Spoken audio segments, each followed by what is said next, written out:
அணைக்கிறேன், மாறாப்பு கலையாமல் தோள் சேர்க்கிறேன். இப்போது சொத்தளிக்கிறாள் இந்த மகாராணி, எப்போது பள்ளி கொள்ளுமோ இளைய மலர் மேனி.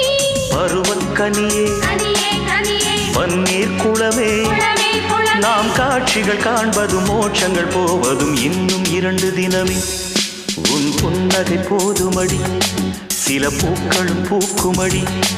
உன் புன்னகை போதுமடி, சில பூக்களும் பூக்குமடி. உன் பார்வைகள் போதுமடி, பொன் பௌர்ணமி தோன்றுமடி. உன் பார்வைகள் போதுமடி.